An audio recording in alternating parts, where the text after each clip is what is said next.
not taking a dime of PAC money in this campaign.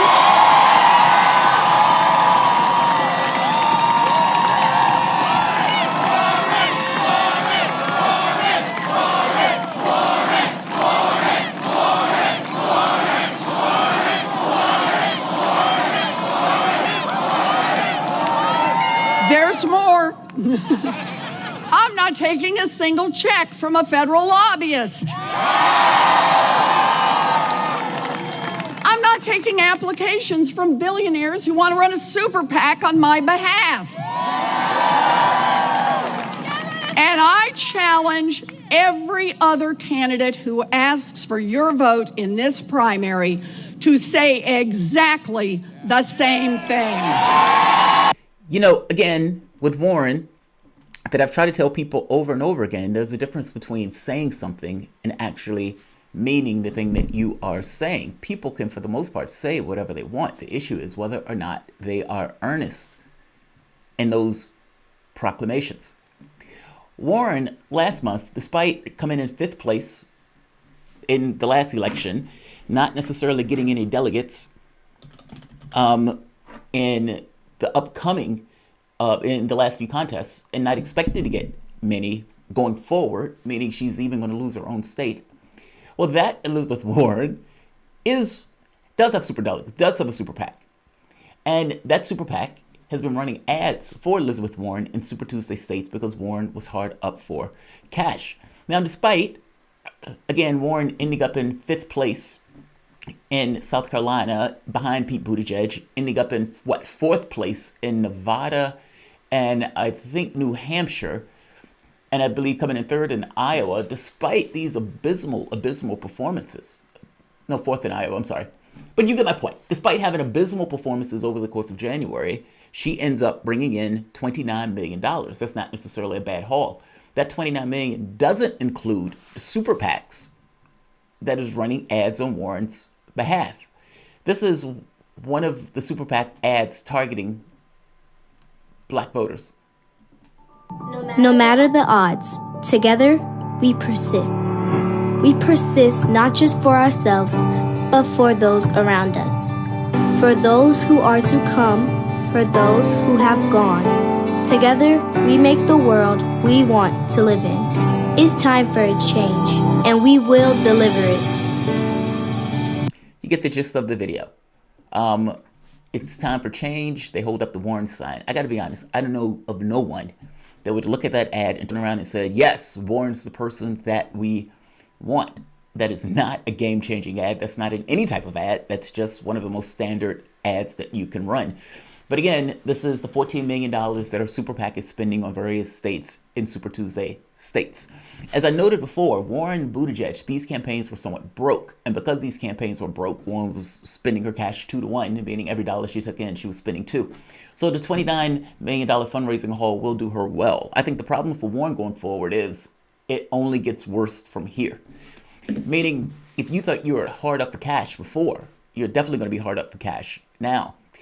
Pete Buttigieg ended up ahead of Warren in the state, in South Carolina. Now, Buttigieg is effectively a mayor from an unknown town. Warren has been a senator in Congress. And again, why did he believe that if she would have ran in 2016, she might have actually won? And in this case, she's coming in behind Buttigieg. Sanders came in first. Biden came in third, if I'm not mistaken, in Iowa. I guess my point is she has been having a rough month. And that rough month is only going to get worse, especially if on Super Tuesday, as it's widely suspected she's going to lose Massachusetts, her home state. Sanders, on the other hand, came in second in South Carolina, but he came in first in the first 3 states. That's the first time a candidate apparently has ever won the first 3 states starting off.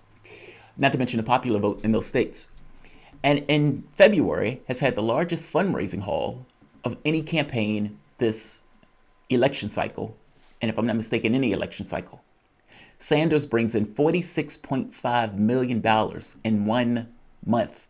That's more money that he was even raising in 2016 when he ran against Hillary Clinton for this month. $46.5 million. That is an astonishing sum of cash that Sanders has been bringing in.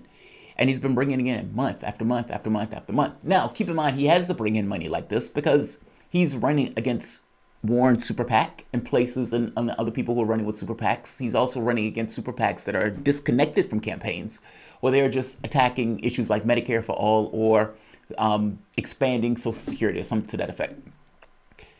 He has to raise the money, especially since he's doing it himself.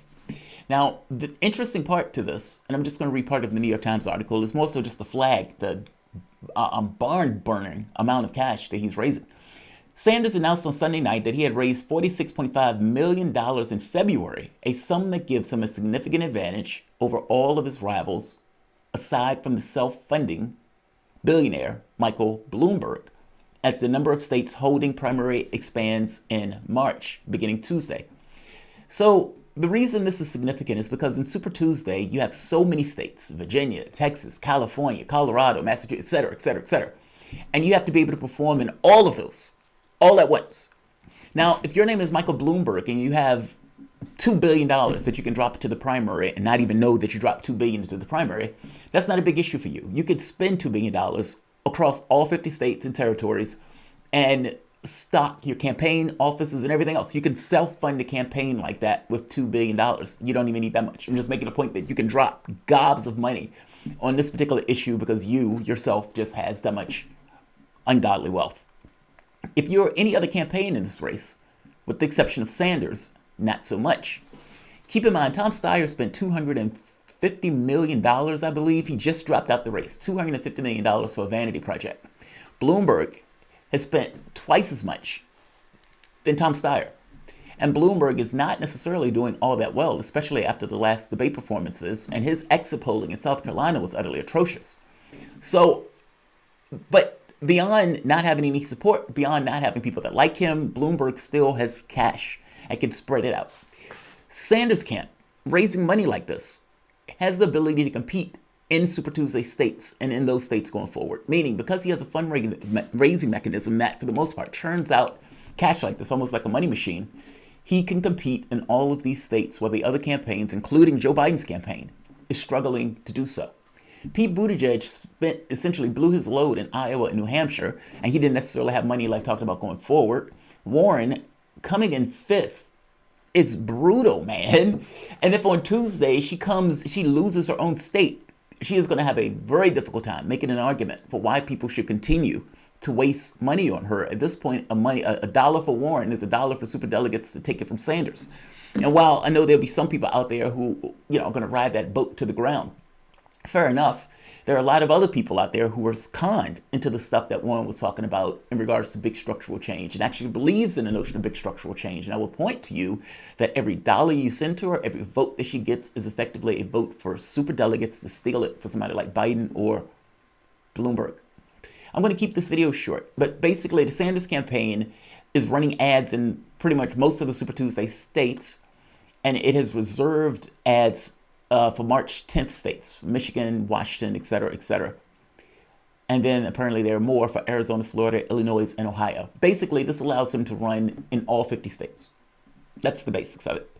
$46.5 million is an ungodly sum of money. When he's talking about this, listen to his argument, because he uses this money for two ways. A, I have a mass show of support.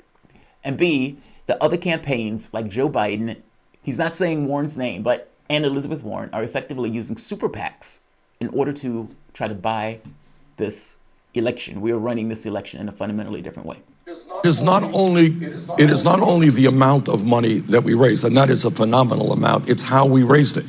We don't have a super PAC like Joe Biden. I don't go to rich people's homes like Joe Biden. I think Joe has contributions from more than 40 billionaires. What we have done is received more campaign contributions from more Americans than any candidate in the history of the United States, averaging $18.50. This is a campaign of working people and by working people, and I'm extraordinarily proud of that. Actually, it's up now. It's like $20, but you get his point. Basically, I'm the guy that has grassroots support. I'm the guy that's bringing in this massive sum of money. I've had more donations than any other campaign in history, and Joe Biden is running to millionaires and billionaires to get cash from these type of people. And of course, you understand his point. If he's running to these millionaires and billionaires in these super PACs, if these are the people that he's running to in order to win this race, what policies do you think Joe Biden is going to put through when he gets in office? And that's true for any of these people that are running with a super PAC. All right, I'm going to end this. There's a super chat. I don't want to keep this one long because I have another video immediately after this. I want to get into what the hell is Warren doing in this race going forward? Merced Cali, do you think the DNC establishment plan to blatantly use superdelegates to steal the nomination to deny the Sanders movement? Yes. Yes. They're far more concerned about Sanders than they are about somebody like Bloomberg or, for that matter, even Trump. Understand, if Sanders takes it, Sanders is going to reshape the party in his own image. Now, this is not a situation where you have this kind of united group. There's never been a united group. There's always division in various organizations. The Democratic Party is no different. You have an oligarch class, effectively everybody that's in the race with the exception of Sanders, and you have Sanders. And you have Sanders, who's making this argument. I have a broad coalition of people that is trying to change the priorities of the Democratic Party back to something that is in the interest of the masses. With the oligarchical class trying to make this argument that, no, we want to keep it the way it is. We want this party to stay captured by corporate cash and perspective. If Sanders takes it, then for the last 50 years, this modus operandi, the Democratic Party, is being also a captured corp class, goes away. Meaning you don't have two parties that are obsequious to the rich anymore. At that point, you would have a party that works in the interest of the masses and the 99%. The fact that the Democratic Party for the last 50 years hasn't been that way has all sorts of imperatives for them to not allow it to get that way again. Meaning, if they need to burn the party to the ground, then that class is willing to burn that party to the ground in order to prevent Sanders from taking the nomination. You may have some people, and this is not everybody, so don't misunderstand me. The question becomes, do you have enough people of good sense to say, no, we don't want to burn it to the ground? Because honestly, if you rip it from Sanders, that is literally what you will be doing. You would have a generation of people who hate and revile that party. You thought what took place in 2016 was bad with the aversion to the Democratic Party.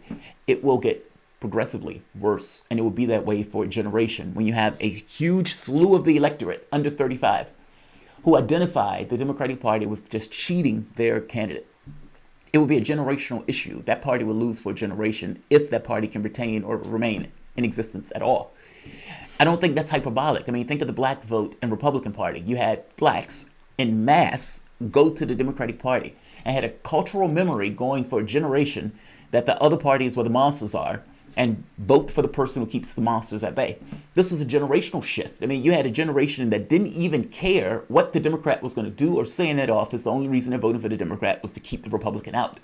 I'm saying the same thing could potentially happen with a younger demographic if they decide to cheat and steal the nomination from Sanders.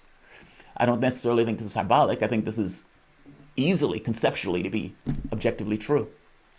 And Amaxa, did you see Tulsi Town Hall in San Francisco on YouTube? You should check it out. She'll be in Los Angeles today. The majestic downtown 650 South Springfield Street, Los Angeles, California, 2 to 4 p.m. Doors open at 1:30. Let's repeat that. Did you see Tulsi's Town Hall in San Francisco on YouTube? You should check it out. She'll be in Los Angeles today. The majestic Town Hall, 650 South Spring Street, Los Angeles, California, 2 to 4 p.m. Doors open at 1:30. And I'll end it on that plug. And Amaxa, like, share, subscribe. Thanks all.